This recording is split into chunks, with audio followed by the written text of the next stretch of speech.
Okay. If all went well and my sacrifices of small animals to the moon gods went correctly, we should be live and working on YouTube. So, there's that. So, for any of you joining us today, this is the Valhalla Q&A. I've got with me Chris, who is running the offsite cabin. So, I figured it'd just be cool for anybody catching, who had any questions about the event to be able to get them answered or learn more about Valhalla. We were going to hang out for like 45 minutes and just chat about it a bit and then answer questions and then be on our way, which I have to get to bed early because I'm driving to Adepticon tomorrow. It's so exciting. Yeah, I'm missing out. I know. So sad. So, the Chronic Toast, welcome to the stream. I'm glad you're here. We've got 11 people so far, so don't be shy. First off, I've got this handy tool to switch back. This is our Kickstarter page for Valhalla in the Fall. As you can see, it has funded. There's about a week left on it. This is, in case you didn't hear my incessant badgering about it, because it's an amazing event and I love it. This is a wargaming retreat. So it's a retreat up in the mountains of Utah. So it's like an hour-ish south, what is it, east of Salt Lake City. Yeah, I'd say southeast-ish, yeah. Yeah, up in the Heber Mountains. And there's this log cabin up there, and it's insane. It's 26,000 square feet. It's a super luxury, well, here's some photos of it, actually, luxury log cabin. So what we did was we're running a retreat out of it where it's like 5 days where you're there, full catered meals, breakfast, lunch, dinner, constant snacks, and you're in this gorgeous environment, and then gaming, as it happens. So Chris is also the one providing the tables. So why don't you tell us a little bit about what kind of tables you have? Well, I can talk about the tables, but first I want to say don't undersell the gourmet meals. They are absolutely amazing. That's true. We have an on-site caterer. She literally lives there and just spends all day cooking. All fresh cooked there, so it's great stuff. Better than my tables. But yeah, so I provided tables last year. Actually, for the last 2 years, I've provided some tables. A few more last year than the year before. But if you've seen any of the videos of Valhalla, then you've seen a lot of the different tables. Have some urban tables that are really jam-packed with terrain, really kind of live up to their urban feeling. Also have a crashed orc ship in a desert with a bunch of orc buildings being built up around it, and you may have seen that one if you watched the bat rep that came out 2 years ago from Valhalla, where it was the banter bat rep, where Quirk, Dave, Dan, and Miranda all played in one game. Yes, that's right. It was a team tournament. It was it was orcs versus Chaos Space Marines. Yep. And you can expect to see a ton more terrain this year. A lot of the same stuff that was in those videos, but for every video of a table, there's probably 3 tables with about the same level of terrain that didn't make it onto a video of any sort. But then I've also got a bunch of new tables being developed for this year specifically, and actually I'm starting to partner a little bit with Nova, because actually I live in the DC area, but I'm providing terrain for the Nova narrative campaign, quite possibly providing terrain for the Necromunda that's going on there, and then one of the boards or tables that'll be out at Valhalla will be first revealed out there, and it should be pretty special. I'm not going to give any hints away on here as to what it's going to be, but it'll be a pretty fun board to play on, and something that hasn't been seen before. War Budgies in the chat says, also will confirm Chris's tables are legit. What was that name? I don't know if I can associate that with a person. He doesn't know who you are, War Budgies. I'm not entirely sure myself. But they are super awesome. In fact, last year, since you had the Apocalypse campaign, and I think it was just during the actual campaign before Apocalypse, you had the tables with the portals, and so you could... Yeah.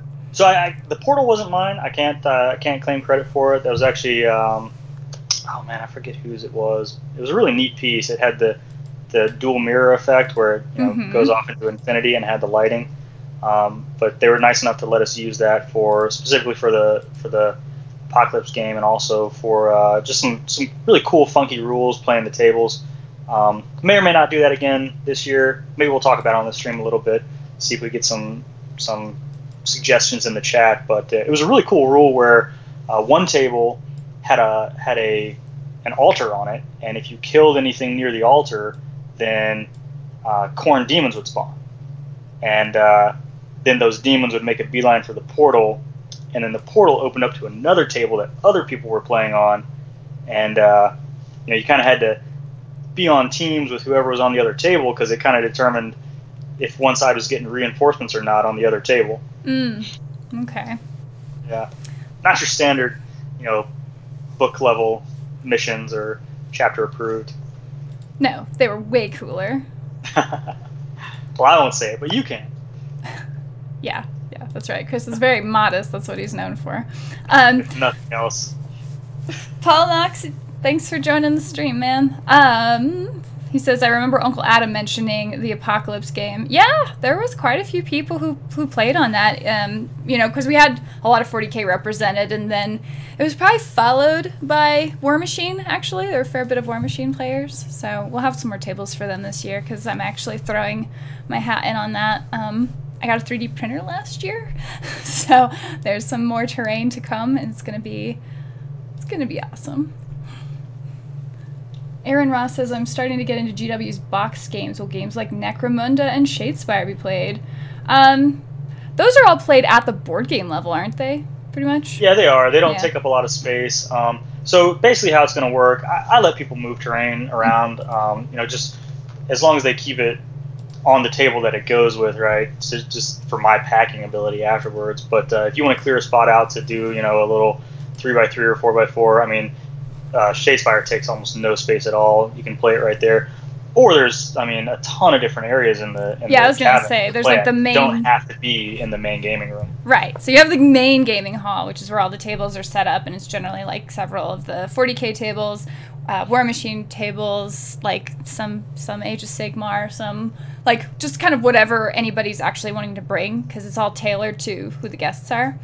But then there's a ton of rooms in this place. It's 26,000 square feet. So I know Imperial Assault. What was the Star Wars game that they were playing downstairs? Was it Imperial Assault?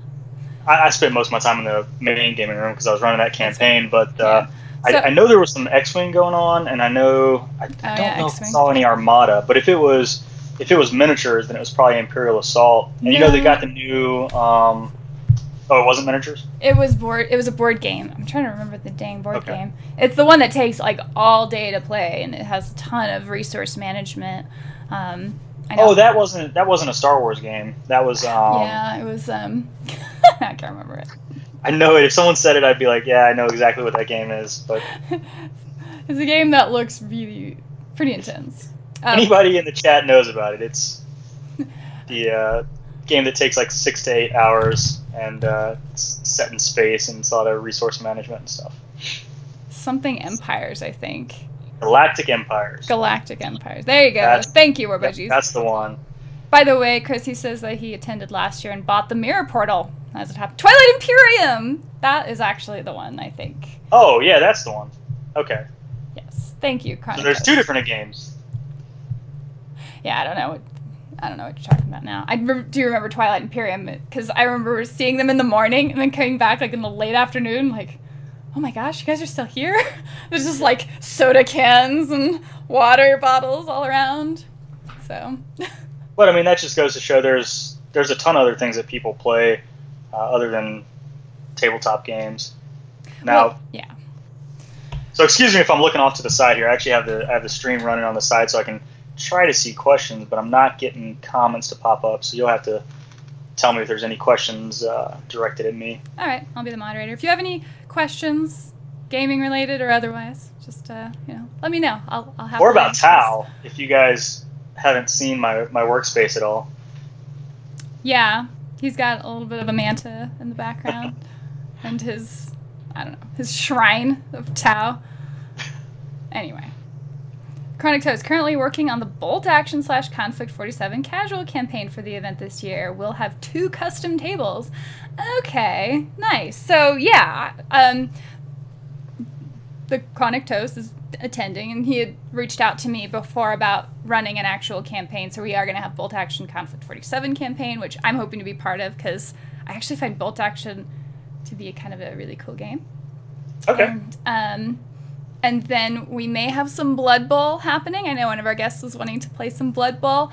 And then I've got Andrew from Downforge Cast attending again, so he's going to be running Dungeons & Dragons. So we've got this whole element that opened up last year for the role-playing people, and they really, really had a good time. I know he was very busy because all of his slots for that booked up, because he was doing, like, I think, one-shots every day, and it was just full all the time, so... The only thing that'll be complicated for that will be picking what you want to do, because you probably won't be able to do everything. Yeah, and people who played the campaign last year, I'm thinking about doing one this year too, but it'll be more player run for a couple reasons. It was tough to herd all those cats, and it got in the way of being able to participate in a lot of the other things. So I think the more that the players can run their own participation in the campaign, the better it'll be and the more fun people will have. Mm-hmm. Turbo Burn, are you going to run Are you going to do a Red Barricade playthrough when it releases? I don't know what you're talking about. What do you mean Red Barricade? This is not War Machine, is it? That doesn't sound it. Crucible Guard, I'll do that one. Gaming. Yeah, so... Yeah, I'm trying to think of what else we had. So for the D&D stuff, there's actually 2 major things being run.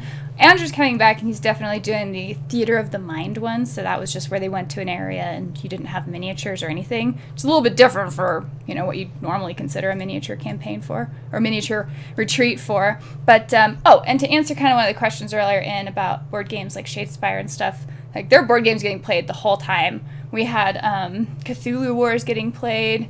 People had a ton of board games. I think like House. Zombicide's a big one. Zombicide's a big one. Betrayal. What the heck's the name of it? I'm actually terrible with board games. No, it's just there's all of these Cthulhu-based ones because that was a huge thing. Yeah. Advanced Squad Leader. Yeah, and if you've got an off the beaten path game that you want people to play with you, go ahead and bring it if you can. I mean, I bring a whole bunch of stuff that I just can't get people in my local area to play, and it normally sees a playthrough or 2 at Valhalla just because everyone's got so much time. Like Blood Rage, I didn't get a playthrough in that until I went to Valhalla, and I've had it for a year prior to it. Yeah, and that's actually really nice because a lot of card games like Coup and stuff get played because the gaming happens at all hours. So people will be in the main hall, but then they'll have gotten a couple games in, they'll be good, so they'll come down, have dinner, and after dinner they'll like hang out at the tables like where everybody ate, and then they'll bust out some cards or play whatever. Outside of meal hours, the eating area is generally at least 50% packed with board games. Mm-hmm. As well as the pool table that's over by the bar and the table that's by the pool table. Right, which even the pool table, because that was a cover on it, and so people were playing games on that. In fact, I think they were playing one of your friends' games on that one last year. Yeah, actually, I'll put in a shameless pitch here for a second. So, got a buddy of mine who's developing a like Axis and Allies type game for Game of Thrones, and he was able to get some playtesting done there with some actual really game-minded folks, so it really helped him along in his development. But same thing, if other people have games that they're trying to dev and stuff, feel free to bring them and let a whole bunch of gamers get a hold of it. This is true. Just make sure that you don't get mad if they tell you something's messed up, because they'll do that to you. King Ram says, all I want to know is, what is the checkers scene like? It's pretty barren, good sir. Yeah, I don't know if there's a checker in the place.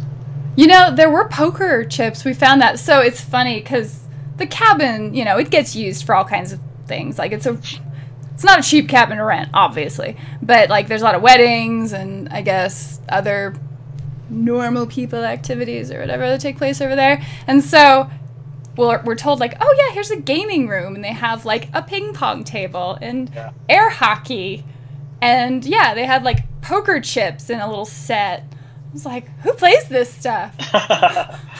These aren't games. In fact, we take those over most of the time to make other tables. Yes.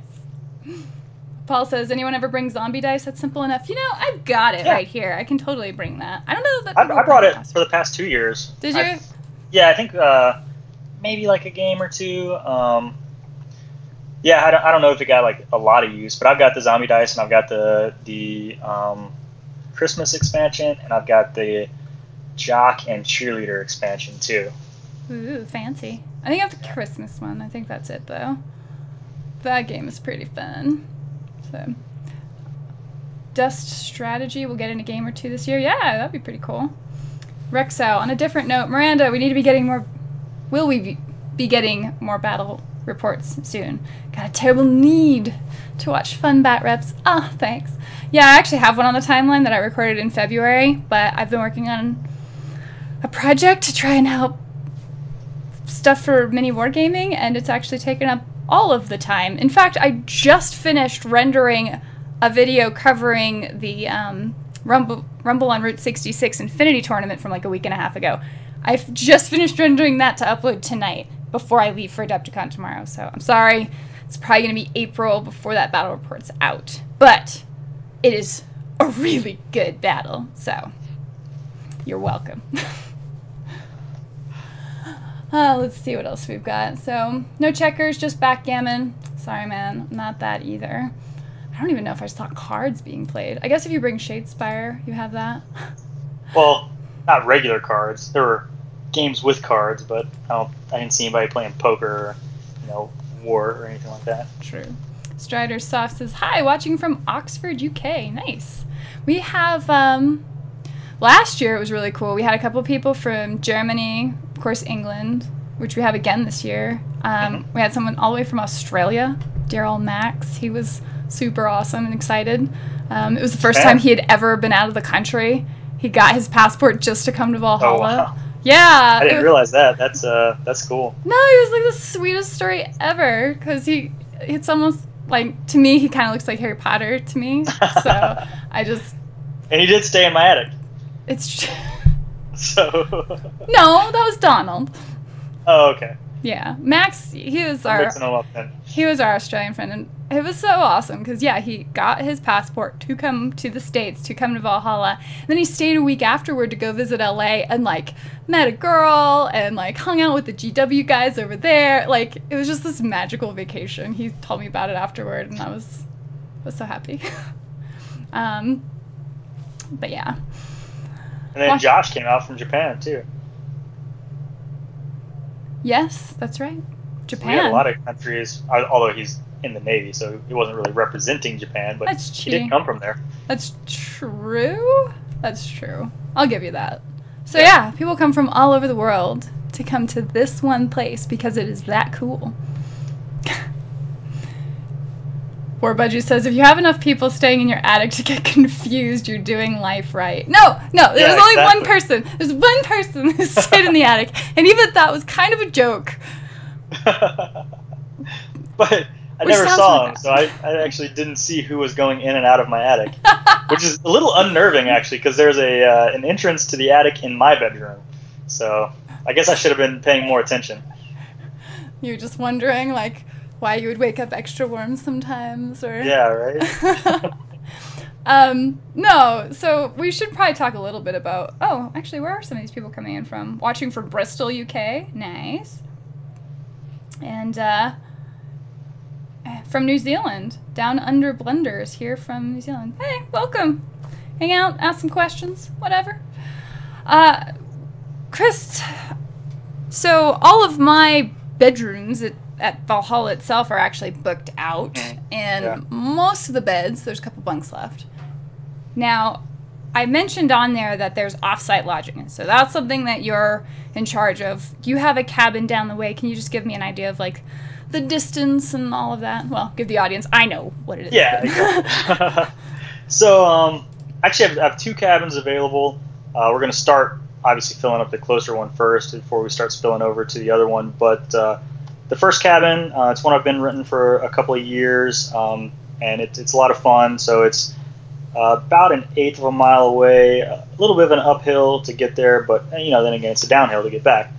Not too bad of a walk. Sleeps about, I guess, 8 people. It's got 1 bunk room with 3 beds in it, and then another bunk room with 2, and then 2 private rooms, as well as a loft area. There's also the attic if if we want to put someone in the attic. But now that I've got the spillover room, nobody needs to go in the attic. But yeah, it's a really cool cabin. It's got a hot tub. It's got a kitchen. You can have alcohol or food there, whatever you want, drinks. It's just a good place to recharge if things get hectic at the main cabin too. You get too tired of partying, or if you drink too much. Or if you want to go party somewhere else. Nobody wants to party anywhere other than Valhalla. That's what it's about. So it's Valhalla, right? So you wake up in the morning, you go get food, you have war, you die in battle, you feast at night. Pretty much like Valhalla. We wake up, you do it every day. It's amazing. And then I'll talk about the second one a little bit. It's pretty much the exact same as the other cabin. It's just about a half mile away, but it has more private rooms, so that's nice if that's what you're looking for, privacy. The one that's further away, I'll be providing some rides for that one. So probably about 8 o'clock in the morning and 9 o'clock in the morning, I'll do a run, shuttling people to and from, and then probably again about 10 o'clock at night, and then whenever I go home will be the last run back to the cabin. Again, it's only about a half mile. It's not anything horrible, but some people may not want to take that hike if there's a ride available, because I'm not taking a hike. I'm driving my car. That's fine, and there will be other cars available. So I mean, rides. That's true. Yeah. Rides just in that immediate area are super easy. So I should be able to help provide any of that too. It's just harder if you're like out in town, because we're you're up in the mountains, and so it's probably a good 20 minutes, I would say, from town. So if you're staying there, maybe then more. Yeah, I guess about 20 minutes to get to the gate. Oh, you think so? And then what, another 10 to 15 from the gate? Have you ever had people wanting... From the gate, yeah. The game, the movie says, have you ever had people wanting to camp in the area? They do want to. It's against the HOA rules. I checked. Because I wonder, it's like, well, can you... I mean, I don't know if it was an actual conversation or something I read, because I confuse those things sometimes. But basically, yeah, you're not allowed to put out tents in the front. They not only super frown on it, but they'll kick me out if you do it. Yeah. So don't do that. Plus, it'll be cold. It gets cold at night. That's true. Now it's earlier this year. It's from September 30th to October 5th. So whereas before it usually ran about a week later. And it was always a little bit terrifying to me, just because there was always one day of the year where it just snowed, or one day during that week where it snowed. And I actually have a shuttle. So if you buy tickets to go to the event, you fly in at the airport. We're picking everybody up and taking them to one area, and then we have an actual like mini bus that we've chartered specifically for this to come take everybody to Hogwarts, to Valhalla, but it's a magical ride. It is amazing. So, but the bus can't get up there if it's really bad weather. And so, like, it's always in the middle of the event. It's never caused a problem, but it'll snow, and immediately every time I look out the window, I'm like, oh my God. But then it's gone the next day and whatever. Yeah. In fact, Dave and I got some really awesome footage for his short film that I'm in. If you watch the Rangers of Bloodstone movie, I'm in the special features. So, time for your plug. That's right. I gotta go update my IMDb right now. That's right. Mandragora, welcome. Chronic Toast says, what can we, the viewers, do to help spread the word about this awesome retreat? Well, usually it's a tell your friends sort of thing. I've talked to a lot of special guests who are going, are also, trying to push word out on it. So it's not necessarily like bad because we have funded. It's just it's more fun with more people. So it's kind of that idea of just getting more people in and being able to see it. And the day passes are, I think, a pretty good way of doing it. So, and in fact, that reminds me, how would people get a hold of you, Chris? Should they have questions about renting a room or renting a bed? Well, that's pretty easy. It's in the Kickstarter, so you can go in there and see the email, but it's also gamesbond, just like it sounds, .007, so DUBLO7 at gmail.com. That's one way to get a hold of me. And then also, if you just hit up Miranda, she'll point you my way too. But it's true. We'll try to keep the load off of her. You can just come straight to me. Appreciate that. Let's see, what else have we got here? Someone from Porto Alegre, Brazil is here. Wow, we've got people from all over the world. Cool. It's really cool. Country Gaming of ND says, I love what you and Mini Wargaming do. What advice would you give my students about being a YouTuber? Persistence is key. Time management. Time management, making sure you're doing what you want to do. Because it depends on what your end goal on that is, if you're trying to do it full time or not, and there's a lot to that answer. I feel like I should probably unpack that in a different video. But actually, there was a cool panel when I was at LVO in January. Mini Wargaming has it up actually because they recorded it. Quirk recorded it, and so there's a whole panel of me and several other YouTubers and podcasters actually talking about that very thing. So you might go over to Mini Wargaming and find that video. It would have been uploaded the end of January or the early part of February. And what's good about that video is it looks at people who YouTube at different levels, right? So it looks at people who casually YouTube, people who professionally YouTube, and like you said, the podcast too. So you can kind of get the feel for who's up on the panel and what area of interest you've got in doing any streaming or YouTube or anything like that, and see the answers they give. Yeah. Because not all of us can be Dave, This is true. Mandragora says, hello, welcome. Glad to see you, man. Haven't seen you in a while. Paul asks, question that crossed my mind, though I can't make it. Is there any weird flora or fauna in Utah that someone like me, foreign, should know about? Like the things that look harmless but will kill you?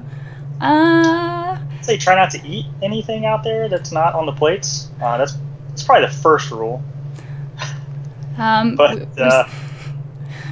We saw a lot of, was it mooses? Meese? Moose, yeah, moose. I think it's just moose. I think the plural of moose is still moose. That's too bad, because mooses sounds better. But whatever. Anyway, but actually, yeah, that's a good point, because moose are dangerous. They are. They look so dopey and friendly, yeah. And you want to get close to them, but then there's this little tingle in the back of your mind that goes, "That is a really big animal." Yeah, it's like 900 pounds. They're huge. In fact, it was kind of funny. The guest we had who came last year from Australia, it's on a mountain. The whole cabin is on a mountain, and so there's different levels as you go through the house. And so you'll go downstairs, which is where like the pool area is, but out the back there's a patio. It's on the ground level outside because of the slope. So we're downstairs, and we happen to walk to the pool, and it catches my eye that there's this moose just standing right next to the sliding door, sliding glass door of the pool.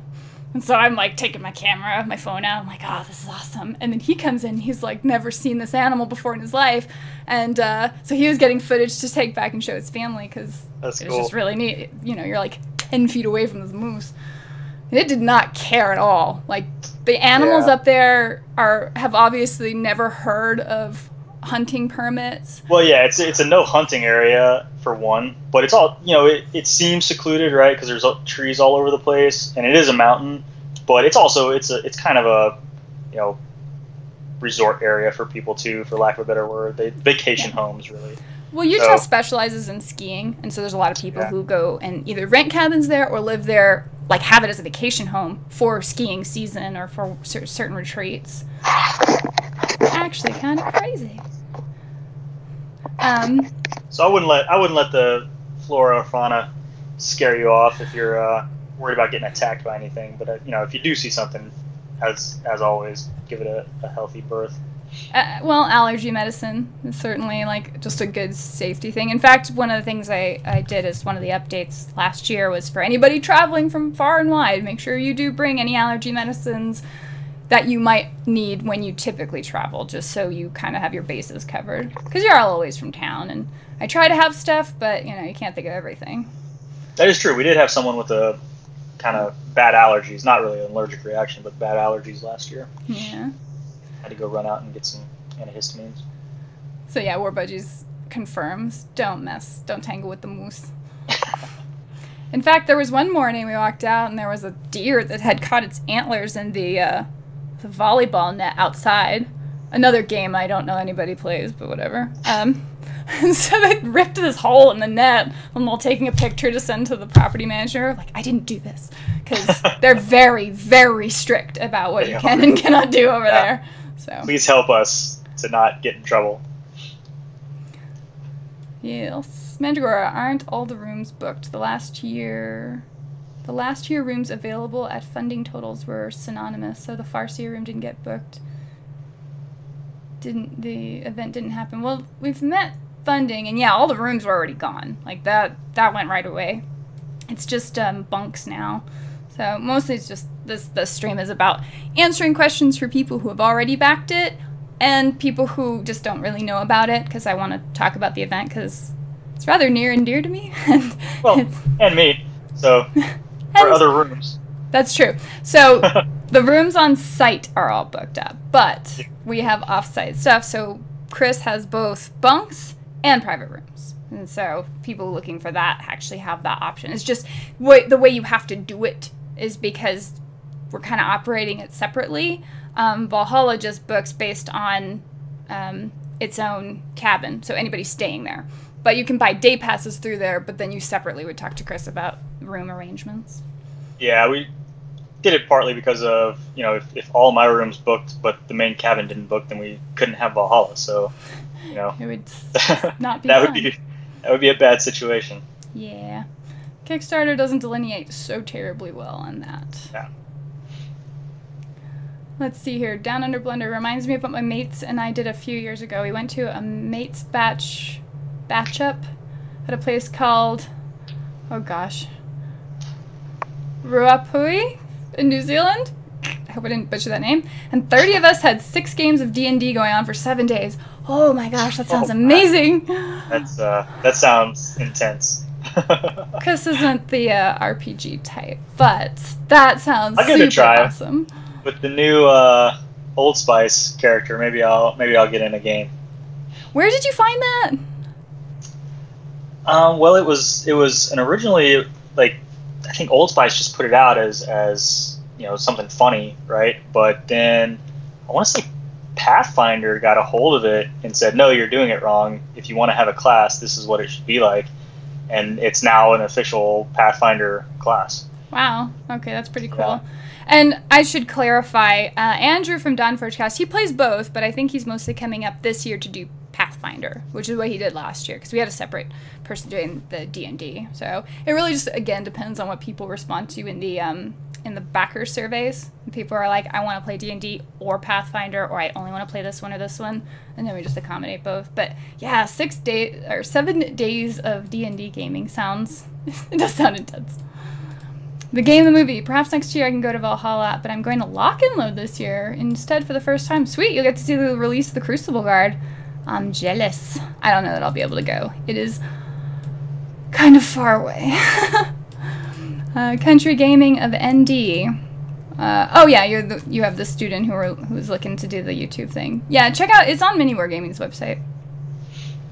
And Lock and Load does seem pretty cool.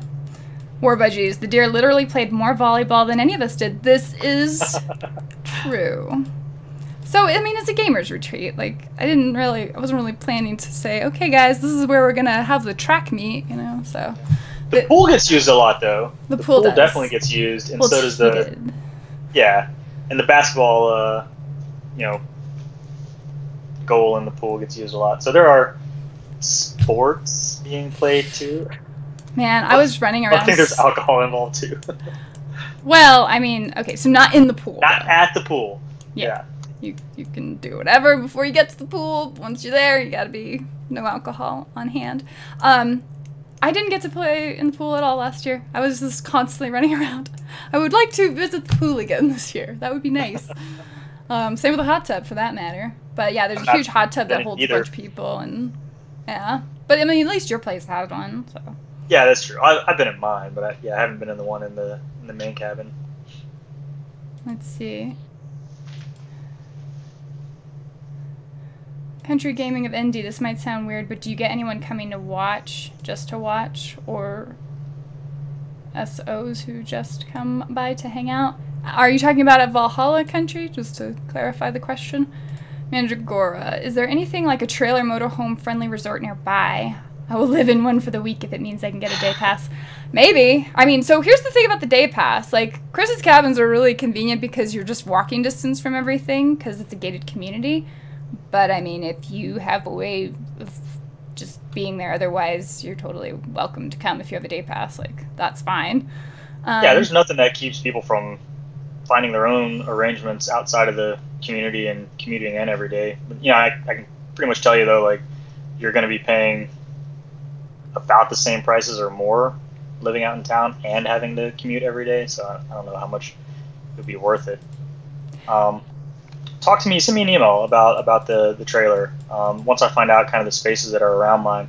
We had one guy with a small trailer that pulled up to one of the cabins last year, but it's got to be pretty small. There's not a ton of parking, and you can't really zone out people who have cars who are in the cabins for putting a trailer. And we can't put any trailers at the main cabin at the lodge. Yeah, Lorebinder mentions you might take a look around Heber, Utah for one. So, well, Heber is actually spelled with one E. So if you look up Heber, Utah, you can kind of find places locally. But yeah, just do some research, check it out. If you have the day pass, then you're free to do whatever. Just Chris's stuff is just a lot more convenient. Let me see here. Rexow, still trying to get my buddy to get on a plane to go to Valhalla. But it's a pretty steep price. It is, but I mean, that all goes to expenses, so I don't know what to tell you, man. If I could you can just drive like me. You could just drive. I don't know if you're overseas. Yeah, I was gonna say if you're out of the country, that could be a little harder. So I drive from DC to Utah every time, towing a trailer. Taking. Here's the other thing I should probably mention is that once the Kickstarter's over, if there's stuff that hasn't sold through it, I mean, you can always send me an email about buying it afterward if you want. You know, if it was just a timing issue or something. So you can definitely do that. There's even a wait list I have if people end up having to try to sell their tickets or whatever for something coming up. Let's see. Chronic Toast, what army are each of you most looking forward to playing against at the event? Well, I need to teach Chris War Machine at some point because he has an enormous Legion army that he has never played with. So there's that. True. But I did beat you with your own Kador. You did. You did. Although you beat me with my... Well, yeah, you were playing your own, but you beat me at 40k, and I beat you at War Machine the 2 times we played, so that's strange. So, for gaming in general, I've been putting my focus on 40k 8th edition this year, in addition to, like, Shadow War Armageddon, so I'm probably going to end up getting more involved in that, but then there's a bolt action campaign happening, and so I want to learn that rule set, so I'm actually really excited to learn that, because for whatever reason, I've reached, like, a stage in, and I don't know if it's a thing or not, so whatever, but I've reached, like, a stage in my gaming history where I'm like, I'm really interested in historical miniatures, but not so interested to, like, play like the French or something. I still want to play something with like a fantasy element, and Conflict 47 seems perfect. So, anyway, the game. Mordheim. And Mordheim. Well, I did. Yeah. I played Mordheim the first year in 2016. Yeah. We didn't get to play it last year. No, the Mordheim table was there. I mean, it got used. It got used for Age of Sigmar, and it got used for. I think they used it a couple of times for War Machine, which is a really interesting way to play War Machine, playing on a Mordheim table. Yeah. A lot of the rules that never come into play actually get to come into play quite frequently when you're playing on an actual terrain board.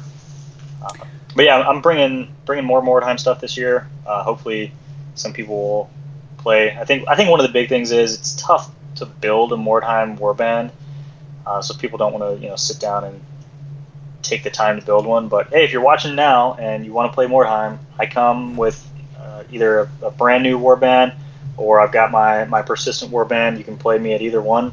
And I mean, when we did play 2 years ago, what, 8 people played in one game? That was pretty crazy. It was pretty awesome. It was very violent. Like there's almost immediately alliances followed very shortly by betrayals. Yes. It's really crappy game of poker. You can ally with the person on your left because we went counterclockwise, and then when it's your turn, you attack the person on your left. Yeah, it's a great strategy, actually. It was bananas. Teamwork was not the theme of the night. Yeah. That was actually probably one of the funnest games that I'd played the entire time I was there. Oh, well, good. So hopefully we'll do that again.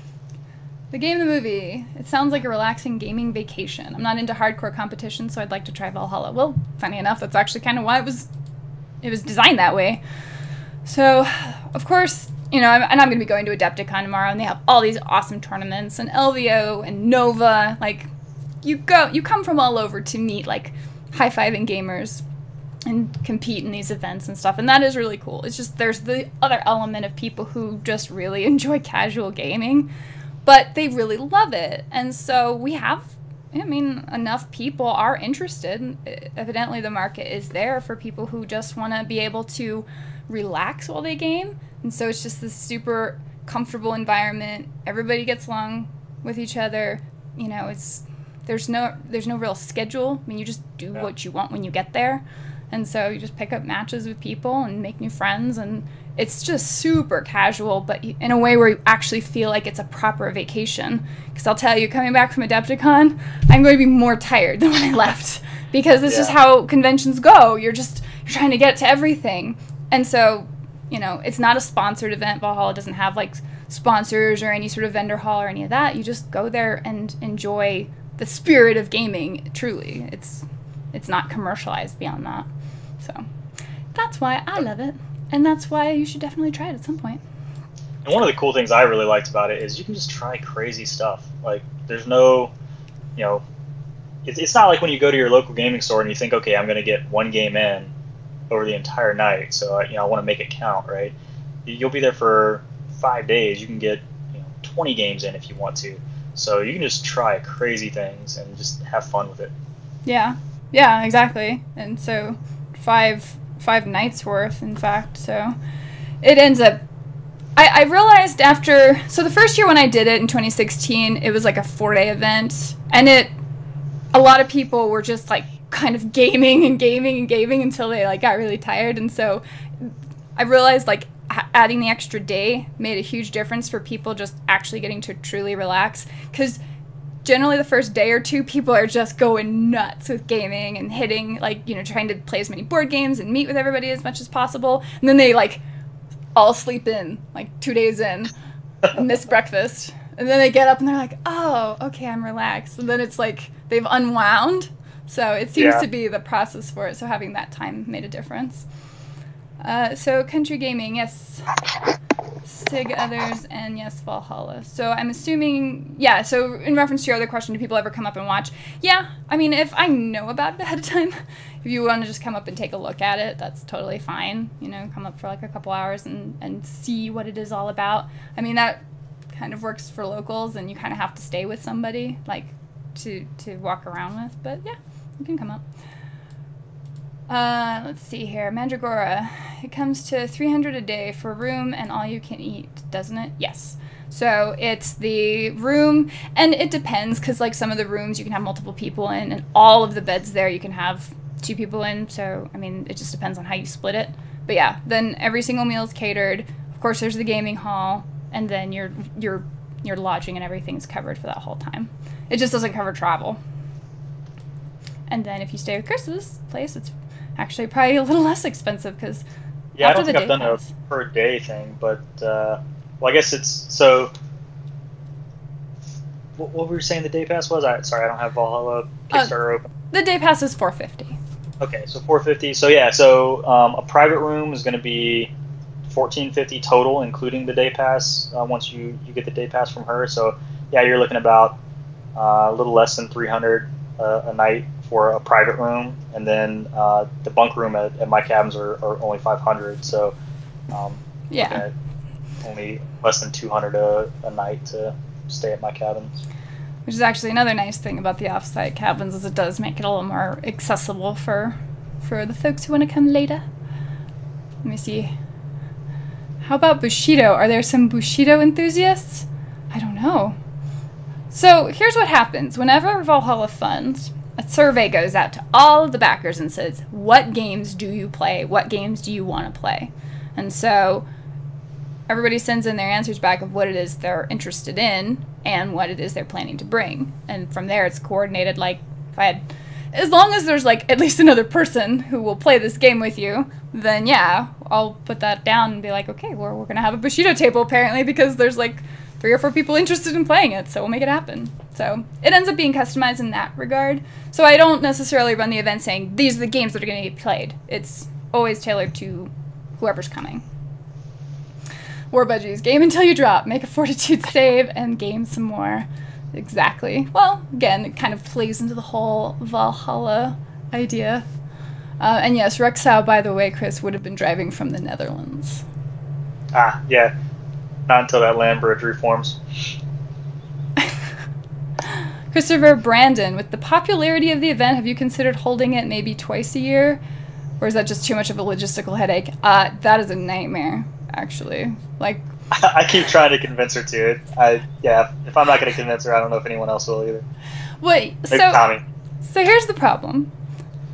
I have to do something else with my life, too. Valhalla takes a lot of planning, and I mean, I still work a full-time job, and so, like, I need 6 months to make sure that, you know, insurance is in place, and that I've coordinated the charter bus, and, you know, the caterer's secured, because, you know, she needs an upfront payment, and so all of these things have to be in place and organized and done, in addition to making sure that all of the guests have had time to answer their surveys and get any of their questions answered, and, like, make sure they're being taken care of. And so the idea of doing that twice a year would become significantly more difficult. And I don't know if it's enough of an interest. Like, I feel like this market is growing, but I don't know that it's quite enough because, you know, that cabin is not a cheap cabin. Like, that's 40% of the entire Kickstarter goes to, like, just paying for that cabin. And then the other half is, like, the caterer. So, I mean, there's a lot of money that just gets poured into making sure that everything is top of the line, highest level possible. And I don't know that it keeps its luster if it's done more than once a year. Plus the fact that I might kill myself. Well, the worst thing that would happen is if we split it up and people knew we were splitting it up, and then you can't back either one of them because you know, that would be horrible. And then you get none. Yeah, see? No, that's called a compromise, where it's called the worst of both worlds, and we don't want any of that. Maybe worth some polls, though. I've putting a poll on Facebook or something like that. And also with the gaming systems, I think that would be a good Facebook poll, actually, instead of a response from, you know, backing. That's true. That'd be interesting. Because, I mean, you asked me a question before we started the stream about, you know, what all game systems I'm into, and it took me time to just mention Mordheim, which is like one of my favorite games in the world, but it just completely slipped my mind while we were talking. Oh yeah? Interesting. Yeah. Paul says, yeah, sounds awesome. I like to be competitive with local friends. If it was a holiday, I'd want it to be casual and relaxed. Exactly. And since you're living on site and getting fed, it just keeps everybody in a pretty good mood, to be honest. There's never a lack of food, is there, Chris? No, never. In fact, there's like snacks in between too. So it's true. I provide that. Yeah. That comes from me. The caterer knows what she's doing and cooks like fantastic food, and then I'm like, I have some Lay's chips. Here you go. Well, as the guy who comes with a car and tons of storage, I enjoy all the leftover snacks. Oh my gosh, it's true. It's a lot. And then you're packed up anyway because you're bringing. How many tables are you planning to bring? So last year I brought 12 tables. This year I'll probably be bringing 12 to 14. I think some of the older tables, maybe the ones that have a little more wear and tear, that I guess I don't really have any that have a lot of wear and tear, but if I don't want to fix a table, then I won't bring it. I'll bring the new ones instead. There you go. It kind of all depends on this big surprise table I'm doing, how much space that takes up. So my trailer's only so big, and it was pretty packed last time. Or Budgie says, Lay's chips does not begin to cover the magnitude of the snack apocalypse. Yes. Well, I didn't want anybody to feel hungry, and that I'm pretty sure was impossible at Valhalla. It was impossible to feel hungry at Valhalla. Yeah, I gained like 12 pounds there. I lost weight, but only because I was running around like a crazy person. You didn't even have time to eat. That was the problem. It was pretty madness. So it's like me and just a couple other people running things. And so Chris is amazingly helpful because he runs the game room, and I'm forever grateful for that because I have to take care of everything else. So yeah, it was pretty amazing. Have you ever considered doing the event in Colorado? I lived in Vail for years, and I think it would go over fantastic. I haven't. I'm not sure because to me anyway, it seems like the location is supremely important, and this location is the most perfect place I've ever been to in my life, and I am in love with it. So it's really hard to, it feels hard to move it because it would really have to have something special going on for it. Like, we had kind of bandied about the idea of like if Valhalla expanded or if we went to the UK, and it's like, well, the only place that would make sense would be if it was in a castle. And yep, so we're like, oh gosh. And so if it was twice, and if it was something we could do twice a year, one would be in the States and one would be in the UK, most likely. So there is that too. Well, the other thing about that, because in my many attempts to get her to run this twice a year, I've been doing a lot of searching for venues that are even comparable to this place, and there really isn't anything out there. There's nothing out there that can house as many people, has as big a reception area. That can be rented for a week period. I mean, yeah, you can get some of these big fancy mansions that you can rent for a weekend for a wedding, but there's nothing out there like the cabin. Nothing. No, it's incredible. The game, the movie, asked it a little earlier, but he said, more than Crucible Guard, I'm really curious about Monster Apocalypse because I know you're going to Lock and Load. I don't think Monster Apocalypse is going to be available at Lock and Load because I'm understanding it to be like more of a later in the year thing. But if it is, then I'm very jealous because I'm totally interested in playing Monster Apocalypse. I'm really hoping it'll be out in time for Valhalla so that I can bring it there. And I have maybe sent an email asking for an advance copy. Someone says Chronic Toast says I only recently worked off my Valhalla 10. Ha ha ha. So, I mean, the whole idea is to relax and do what you want. Christopher Brandon, what I see Valhalla has become is a place to get back to, oh, I lost it, get back to the roots of gaming. Social relationships, friendships, and relaxation. And that's a good thing. Yes, exactly. So I agree 100% with that. Yeah. That's awesome. I think that I'm going to steal that as a tagline, in fact, because that's exactly right. The whole idea is to go there, you meet other people of like mind, and generally everybody there leaves as friends, and really, really amazing group of people. It's part of what kind of keeps it small, too. Like, it can't ever be so big that it loses that familiarity. So. Have we ever even had a conflict? I don't even know if we've ever even had a personality conflict there. It's not that I'm aware of. Like I said, I keep people very well fed, and so your mood is super dependent on like snacks and food. You're good. Lorebinder says, just have to make sure the red vine stays stocked up. Yeah, we'll just have to get that. I know.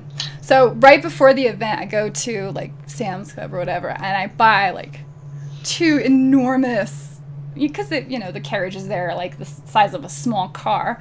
And so we stack up 2 of those just full and beyond with like all of the snacks and sodas and stuff like that we're going to have for the next 5 days. And most of it is gone through by that time. So I think it's appropriately purchased, but it's kind of fun. Is that what you call them in Albuquerque, carriages? It's actually something I call it. I think most other people call it something else. Shopping cart? Shopping cart, whatever. So I have weird rhetoric. My mom's from the Northeast, and I don't know why she uses that word, because I don't even think people from New York do it, but whatever. Maybe Canadians.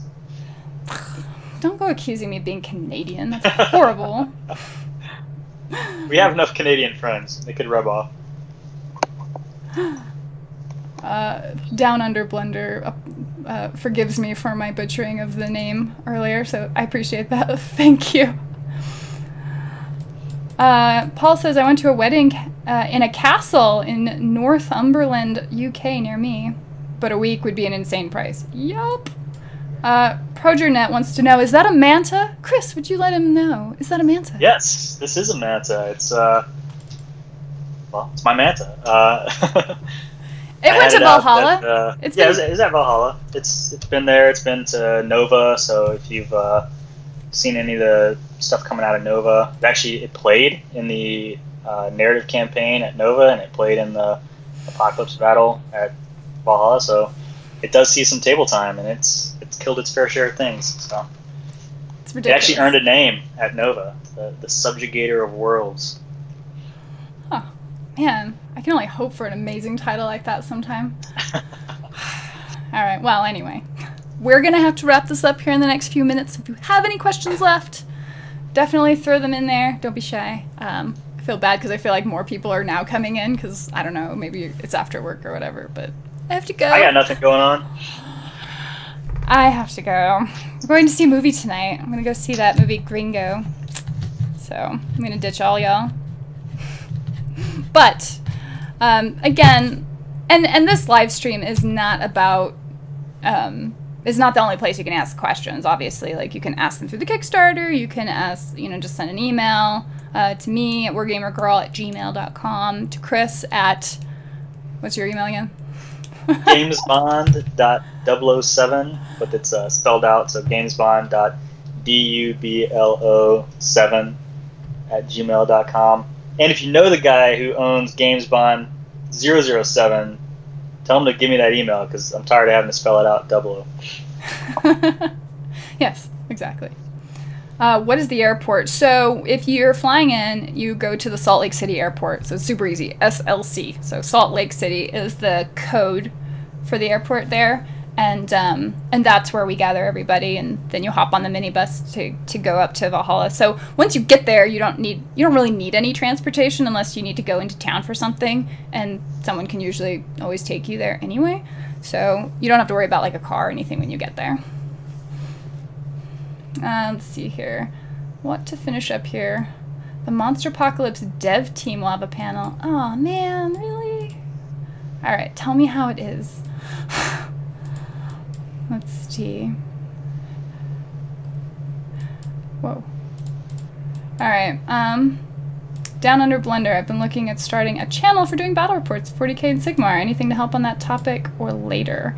Someone else had asked about that earlier. I would definitely recommend you check out Mini Wargaming's channel. They have a panel they recorded at Las Vegas Open earlier this year, and the panel had Dave from Mini Wargaming, it had me, it had Adam from Tabletop Minions, it had a bunch of podcasters on there, all talking about their experience in developing that. So I would definitely check that out, because it's like an hour long and it has a lot of good information in it. The Chronic Toast, Valhalla is an amazing experience. Definitely stoked for the event this year. If you're not sure, give it a try. I recommend it. At least try out the Battle Pass. The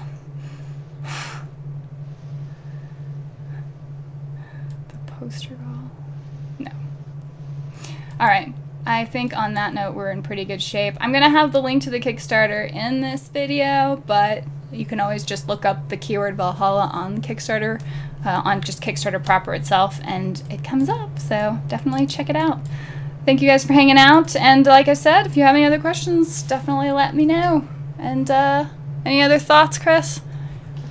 No, nothing here. Just looking forward to having people stay at the cabin, having a good time. I'm into that. Alright, see you guys next time. Bye!